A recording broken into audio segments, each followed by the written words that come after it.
The Quran says in no less than 20.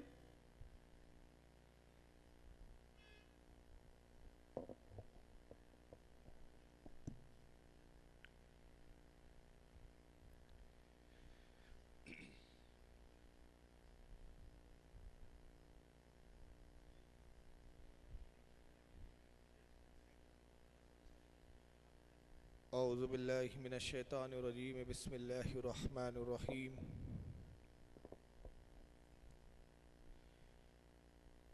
الحمدللہ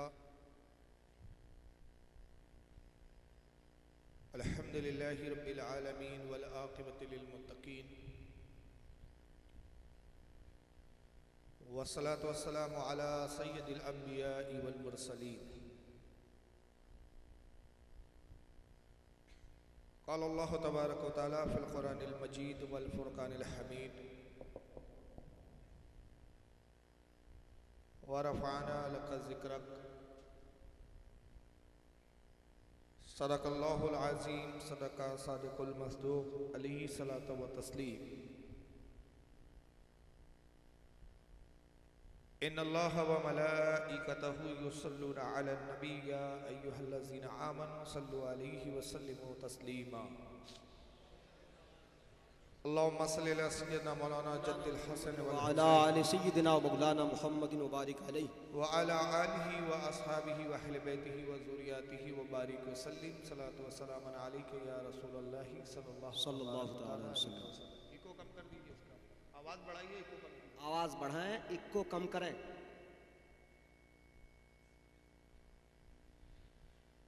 سلیگوڑی میں دوسری بار حاضر ہونے کا موقع ملا ہے۔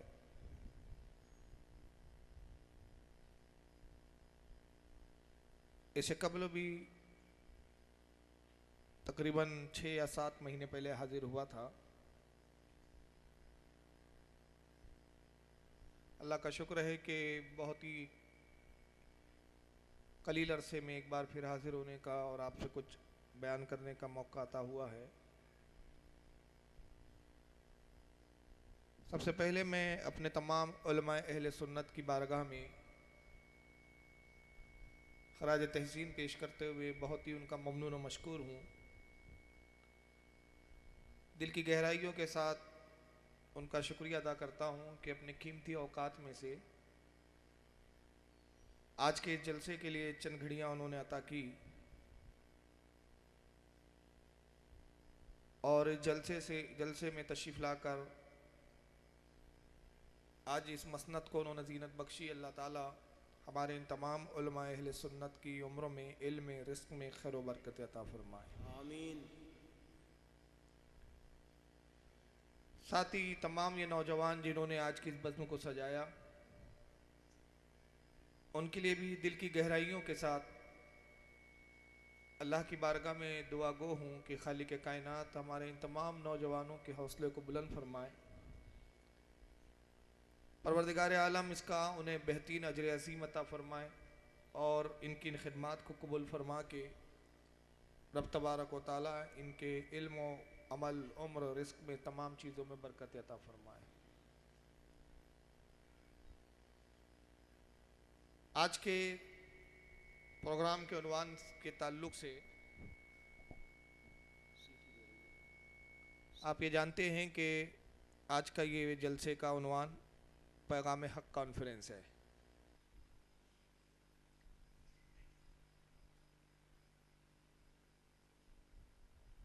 پیغام حق کانفرنس جو نام رکھا گیا، اس کی ضرورت کیا محسوس ہوئی؟ ان نوجوانوں نے کیا محسوس کیا کہ جس کے تحت آج اس عنوان کے تحت جلسے کی انہوں نے ضرورت کو محسوس کیا؟ انشاءاللہ آنے والی گفتگو میں یہ سب چیزیں واضح ہو جائیں گی۔ آواز بڑھائیے بھائی تھوڑا سا۔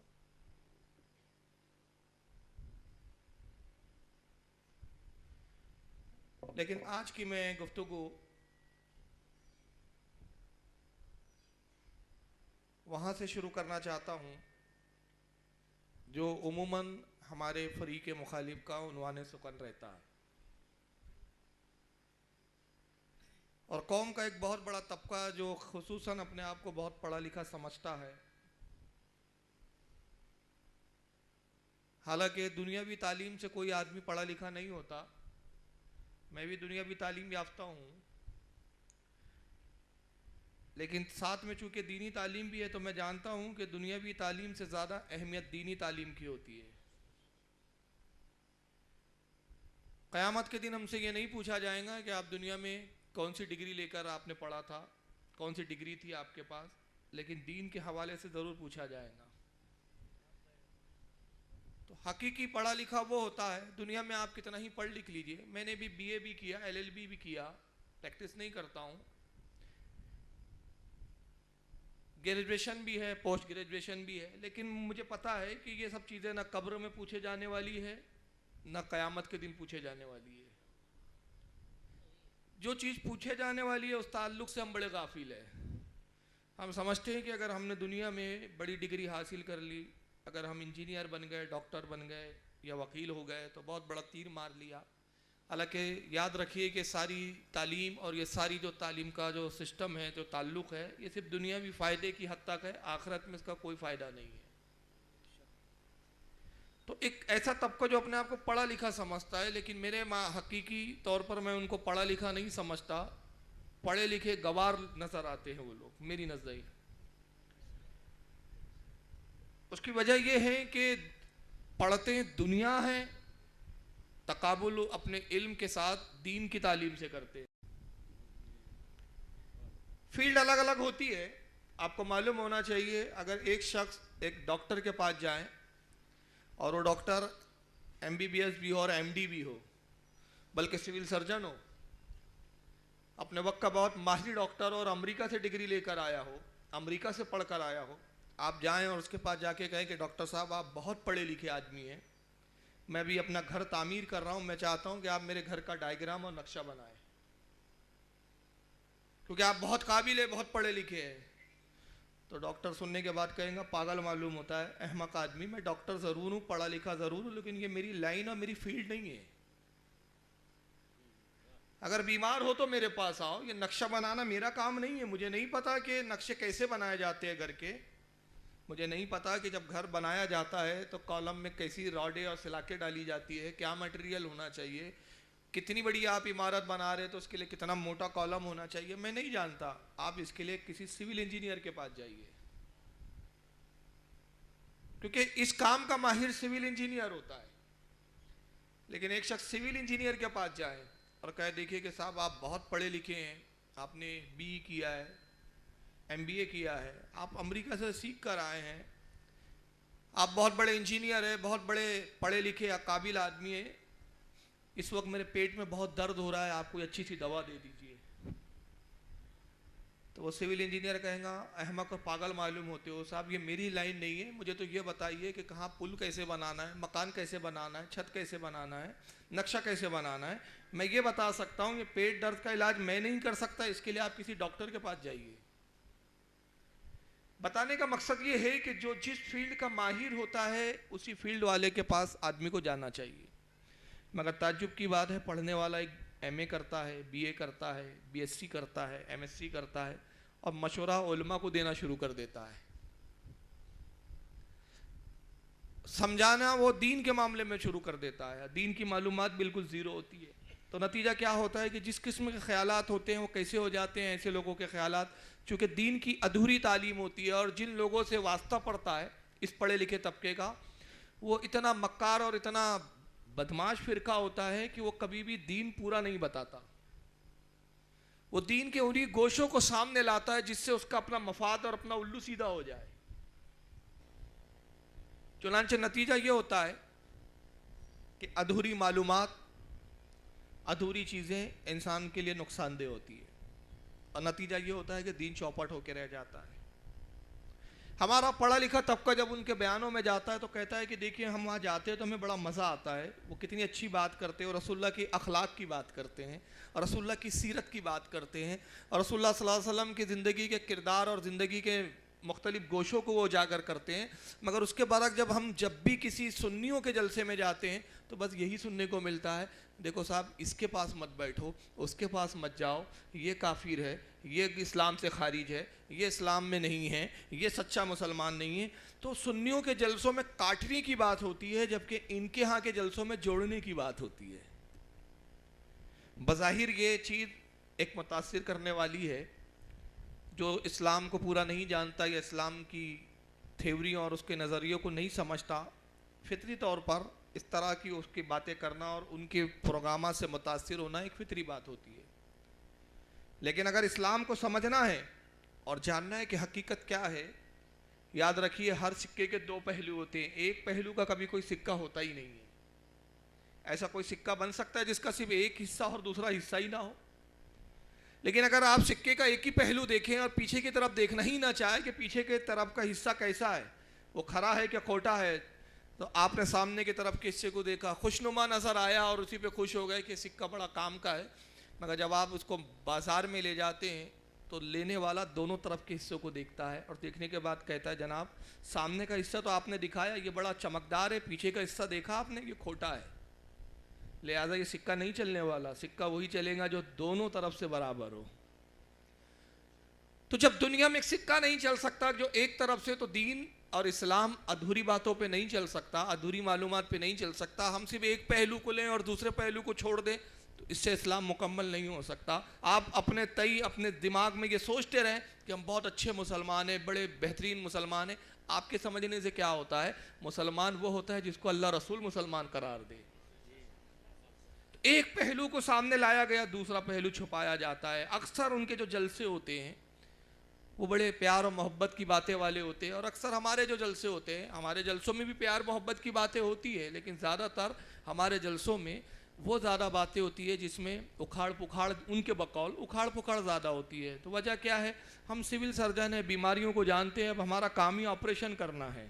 اب مریض کو تکلیف ضرور ہوتی ہے کہ کیوں پھاڑ رہے ہو، کیوں چیر رہے ہو، ہم کہتے ہیں چیریں گے نہیں، پھاڑیں گے نہیں تو تیرا علاج نہیں ہوگا، اور وہ ایک نادان ڈاکٹر ہے، وہ دھوکہ دیتا ہے، کہتا ہے ارے کسی سول سرجن کے پاس جانے کی ضرورت نہیں، آپریشن کی کوئی ضرورت نہیں، میں اپنی دوائیوں سے ہی تم کو ٹھیک کر دوں گا۔ نتیجہ کیا ہوتا ہے؟ ضرورت آپریشن کی تھی، دوائیاں دے رہا ہے، ناسور پھوڑا پھلتا گیا، بڑا کینسر ہو گیا، مریض اکھڑ گیا، اور بعد میں لوگ کہنے لگے، وہاں آخرت کے دن کہیں گے ارے یار ہم تو کسی نادان ڈاکٹر کے پاس گئے تھے۔ اگر اچھے ڈاکٹر کے پاس جاتے تو ہم بچ جاتے، اس بیماری میں ہماری موت نہیں ہوتی۔ تو ایک پہلو کو دکھایا گیا، دوسرا پہلو۔ آج میں وہ دونوں پہلو رکھنا چاہتا ہوں۔ وہ حضرات جو پہلا پہلو رکھتے ہیں وہ کیا ہوتا ہے؟ نبی کی سیرت کے حوالے سے ہمیشہ جب بھی وہ بیان کرتے تو کہتے دیکھو رسول اللہ کا اخلاق یہ تھا کہ حضور کافروں سے بھی کتنی محبت سے پیش آتے تھے، نبی کریم صلی اللہ علیہ وسلم اپنے دشمنوں کو بھی معاف کر دیا کرتے تھے، حضور کا انداز سخن کیا ہوا کرتا تھا، سرکار کتنی محبت سے بات کیا کرتے تھے۔ اور دوسری طرف دیکھیے یہ اپنے آپ کو مسلمان کہتے ہیں، اپنے آپ کو سچا پکا سنی صحیح عقیدہ بتاتے ہیں، مگر جب ان کے جلسوں میں جائیے سوائے گالیوں گلوچ کے اور سوائے اکھاڑ پکھاڑ کے کچھ نظر نہیں آتا۔ ہوتا ہے کہ نہیں؟ تو میں نے سوچا کہ آج میں صحیح اسلام کی آپ کے سامنے پہچان رکھوں اور بتاؤں کہ وہ دھوکہ کہاں دیتے ہیں۔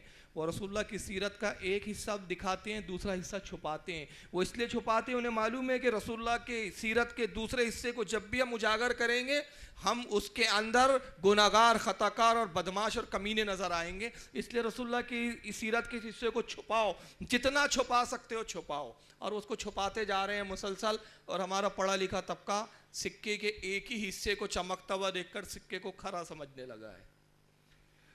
میں آج رسول اللہ کی سیرت کے دونوں تقابل اور دونوں پہلو پیش کرنا چاہ رہا ہوں، اور پھر بتانا چاہتا ہوں کہ رسول اللہ کی سیرت کے اس حصے کو آخر کیوں چھپایا جا رہا ہے۔ ایک حصہ تو یہ ضرور بتایا جاتا ہے کہ نبی کا اخلاق بہت بلند ہے، اور بے شک بلند ہے اس لیے کہ قرآن عظیم گواہی دیتا ہے۔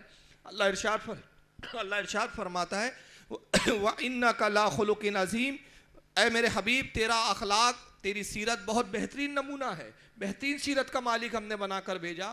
اور ایک جگہ فرمایا کہ اِنَّا أَرْسَلْنَاكَ وَمَا أَرْسَلْنَاكَ إِلَّا رَحْمَةً لِلْعَالَمِينَ، اے میرے حبیب میں نے تجھے سارے عالم کے لیے رحمت بنا کر بھیجا۔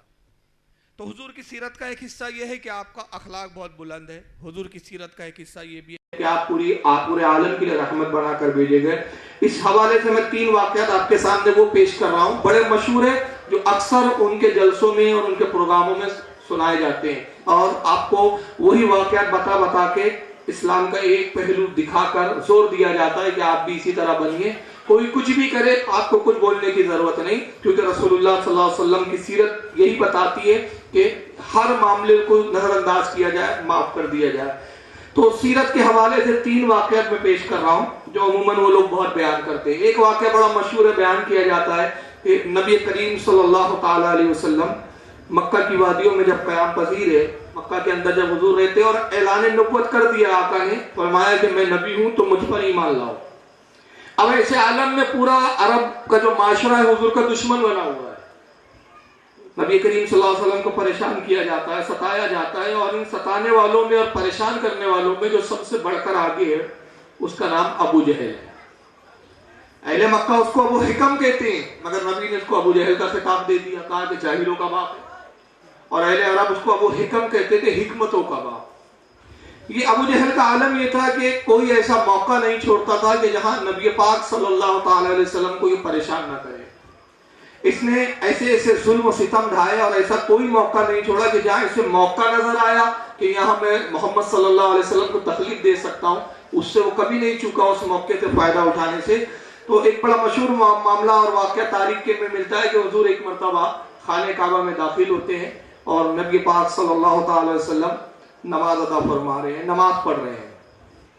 ابو جہل نے دیکھا کہ حضور نماز پڑھ رہے ہیں, اپنے غلاموں کو آواز دی, کہا کہ تم میں سے کوئی ہے جائے فوراً اونٹ کو ذبح کرو, کیونکہ مجھے معلوم ہے بھی محمد اپنے رب کی عبادت میں مشغول ہے.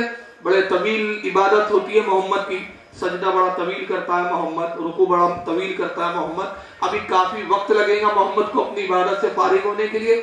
جاؤ اتنی دیر میں اس کے اندر ایک اونٹ ذبح کرو, اور جب اونٹ ذبح ہو جائے تو مجھے اس کی اطلاع کرو. غلاموں نے ایک اونٹ قریب ہی حرم کے قریب لا کے ذبح کیا. ابو جہل پہنچا, اس کے بعد کہا کہ اس کی اوجڑی نکالو. آپ کیا اوجڑی بولتے ہیں نا, اور کچھ بولتے ہیں؟ اوجڑی سمجھتا ہے نا, جس میں غلاظت بھری ہوتی ہے جانور کی, پیٹ کا جو وہ حصہ جس میں گندگی بھری ہوتی ہے, اوجڑی, اور ہمارے یہاں اس کو سندری بولتے ہیں غیر مسلم. اوجڑی اس سے پوری نکالی. اب اونٹ ایک بڑا جانور ہوتا ہے تو اندازہ لگائیے کہ اس کی اوجڑی بھی کتنی زیادہ ہوگی. اس نے اوجڑی کو لیا اور اپنے غلاموں کی مدد سے گھسیٹتا ہوا اس کو رسول اللہ کے پاس لے کر آیا, اور عین اس وقت کہ جب آقا سجدے کی حالت میں ہے, سجدے کی کیفیت میں, پوری اوجڑی رسول اللہ کے جسم پہ اس نے ڈال دیا. نبی کریم صلی اللہ علیہ وسلم پر جب اوجڑی ڈالی تو حال یہ ہو گیا کہ ایک تو اوجڑی کا وزن بھی تھا, اور سرکار صدمے میں تھے, آقا سجدے میں رو رہے تھے اور رب سے عرض کر رہے تھے, پروردگار یہ مجھ پر ظلم کرتے ہیں, ستم کرتے ہیں, تیری عبادت بھی مجھے سکون سے نہیں کرنے دیتے. اے خالق کائنات, ان کو ہدایت عطا فرما, ان کو توفیق عطا فرما کہ یہ مجھے جانے, تیرے دین کو سمجھے, تجھے پہچانے. تو نبی پاک صلی اللہ علیہ وسلم پر اوجڑی ڈال دیا ابو جہل نے. لیکن تاریخ بتاتی ہے کہ نبی پاک صلی اللہ علیہ وسلم کی زبان اقدس سے جو جملے نکل رہے ہیں, دعائیہ جملے نکل رہے ہیں, سرکار الفاظ جو ادا کر رہے ہیں وہ دعائے ہلاکت کے الفاظ نہیں ہیں, تباہی کے الفاظ نہیں ہیں, بلکہ حضور اصلاح کی بات کر رہے ہیں, محبت کی بات کر رہے ہیں. اور یہ بھی موقع آتا ہے کہ ابو جہل نے ایک مرتبہ اونٹ کی ہڈی اس وقت ماری ہے کہ جب نبی پاک نماز کی حالت میں ہیں, پیشانی زخمی ہوئی, خون کا فوارہ نکلا. حضرت سیدہ فاطمہ رضی اللہ تعالیٰ عنہ سرکار کی شہزادی ہے, بہت چھوٹی سی ننھی سی عمر ہے, چند سال کی عمر ہے حضرت فاطمہ کی. اپنے والد کو زخمی ہوتے ہوئے بھی دیکھا حضرت فاطمہ نے, دوڑتے ہوئے گئی اور ابو جہل سے کہتی ہے کہ مردود ہٹ جا, تو میرے بابا کو ستاتا ہے.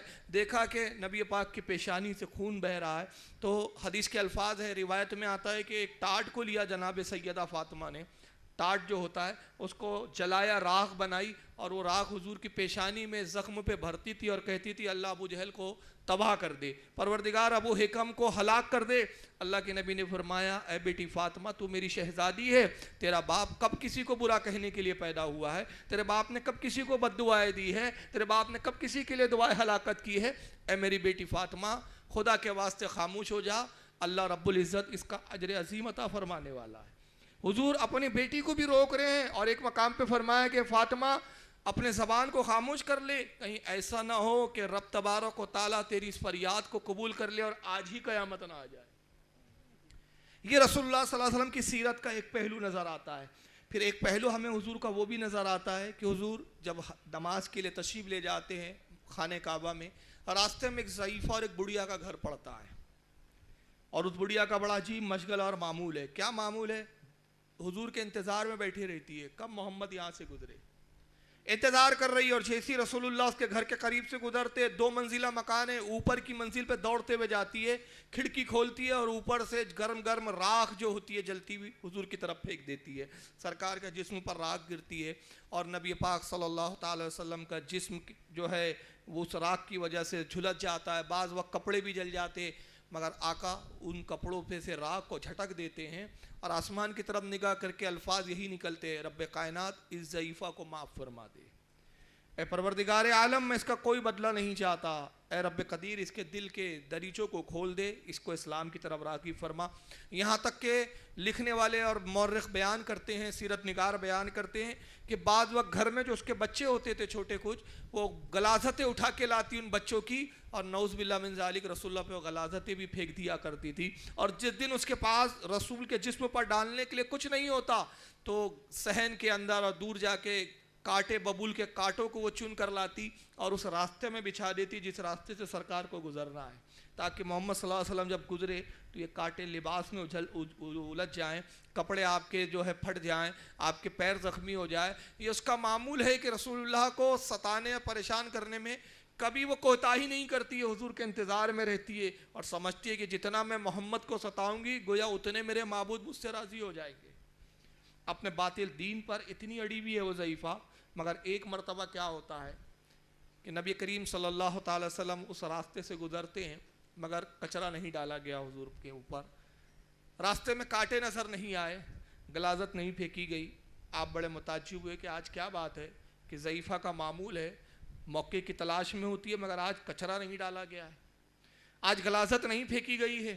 دوسرا دن آیا، حضور پھر اسی راستے سے گزرے ہیں، مگر آج بھی پھر کچرا نہیں آیا، آج بھی غلاظت نہیں پھینکی گئی، آج بھی کانٹے نہیں بچھائے گئے۔ تیسرا دن آتا ہے تو تیسرا دن بھی وہی معاملہ تھا۔ حضور اپنے اصحاب سے فرماتے کیا بات ہے، اس ضعیفہ کو میں نہیں دیکھ رہا ہوں، وہ کانٹے مجھے اب نظر نہیں آتے، وہ غلاظت پھینکنے کا انداز نظر نہیں آ رہا ہے، معلوم کرو آخر ضعیفہ کا کیا حال ہے، کیا وہ اس گھر میں نہیں ہے، کسی رشتہ دار کے گھر گئی بھی ہے، ذرا پتہ لگایا جائے۔ جب پتہ لگایا گیا تو معلوم ہوا کہ ضعیفہ کچھ دنوں سے بڑی سخت بیمار ہے، اور بیماری کا یہ عالم ہے کہ بستر سے اٹھنا بھی نہیں ہوتا ہے۔ نبی پاک صلی اللہ علیہ وسلم نے جیسی اس کی بیماری کا حال سنا بے چین ہو گئے سرکار، اور تشریف لے جانے لگتے، صحابہ عرض کرتے یا رسول اللہ آپ اس کی عیادت کے لیے جائیں گے جو کانٹے بچھاتی ہے، جو ظلم کرتی ہے، ستم کرتی ہے؟ فرمایا ہاں، اس لیے کہ میں رحمت للعالمین بن کر آیا ہوں، میں کسی پر بدلہ لینے نہیں آیا ہوں، کسی کو تکلیف دینے نہیں آیا ہوں، میرا کام ہی محبتوں کا پیغام پہنچانا ہے۔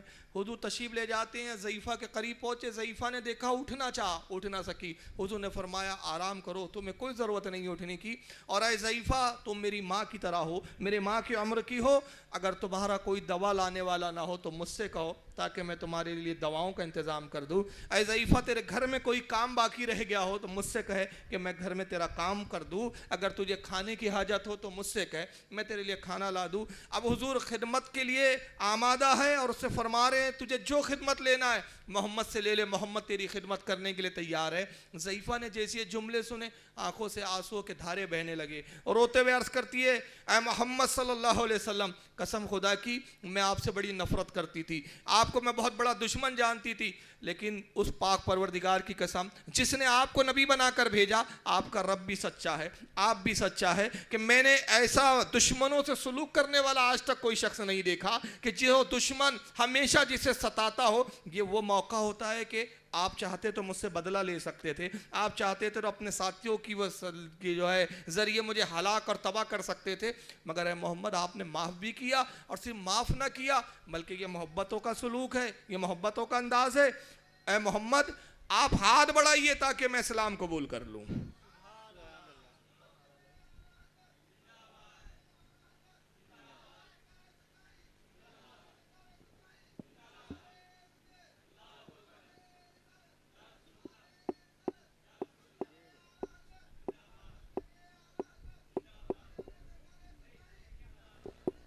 ہلو